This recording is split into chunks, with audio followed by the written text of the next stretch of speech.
അപ്പോൾ എല്ലാവർക്കും നമസ്കാരം, ഗുഡ് മോർണിംഗ്. ഇപ്പോൾ നമ്മുടെ കേരളത്തിൽ ഉത്സവങ്ങളുടെ സീസണാണ്. എവിടെ നോക്കിയാലും ഉത്സവങ്ങളാണ്. പല സ്ഥലത്ത് 5 ആന, പല സ്ഥലത്ത് 7 ആന, പല സ്ഥലത്ത് 1 ആന. ആനപ്പൂരം എന്ന് വെച്ച് കഴിഞ്ഞാൽ നമുക്ക് പ്രത്യേകിച്ച് കേരളീയർക്ക് ഏറ്റവും ഇഷ്ടപ്പെട്ടൊരു സംഭവമാണ്. ഈ കേരളത്തിൽ ഈ ആനപ്പൂരം ആനകളെ കാണാൻ വിദേശത്തു നിന്നടക്കം പല വിദേശികളും ഈ സമയങ്ങളിൽ നമ്മുടെ കേരളത്തിൽ എത്താറുണ്ട്.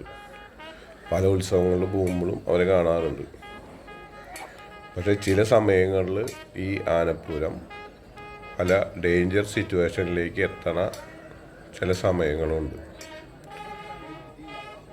അപ്പം ആനയെ ഒഴിവാക്കുക എന്നത് അത്ര ഈസി ആയിട്ടുള്ളൊരു സംഭവമല്ല. നമുക്ക് അപകടങ്ങൾ വരുത്തി വയ്ക്കാതെ എന്ത് ചെയ്യാൻ പറ്റും എന്ന് നമ്മൾ ആലോചിക്കണം.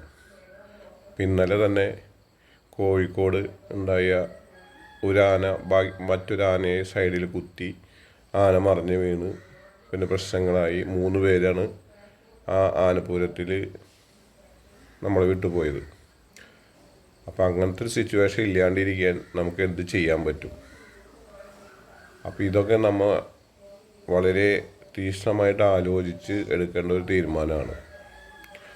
ആനയെ പൂരത്തിൽ നിന്ന് ഒഴിവാക്കുക എന്നുള്ളത് മലയാളിക്ക് അത് ഇഷ്ടപ്പെടുന്ന സംഭവമായിരിക്കില്ല. അപ്പം അതിനുള്ള വഴികൾ കണ്ടെത്തുക, മാക്സിമം ഇങ്ങനത്തെ പ്രശ്നങ്ങൾ ഒഴിവാക്കുക. എന്നുവെച്ചാൽ ആനയ്ക്ക് എപ്പോഴാണ് ആനയുടെ രീതിയിൽ പല തോന്നലുകളും പല ദേഷ്യവും കാര്യങ്ങളൊക്കെ വരുന്നതെന്ന് നമുക്ക് ഒരിക്കലും മുൻകൂട്ടി പ്രവചിക്കാനോ ഇതൊന്നും നമുക്ക് സാധ്യമല്ല. മാക്സിമം ഒരു ആന മറ്റൊരാനയായിട്ട് ഒരു കണക്ഷൻ വരാത്ത രീതിയിൽ അത്ര ഗ്യാപ്പും കാര്യങ്ങളൊക്കെ ഇട്ട് പോകാൻ പറ്റുന്ന സ്ഥലങ്ങളിൽ മാത്രം ആനയെ കൊണ്ടുവരാൻ ആനപ്പൂരം നടത്തുക.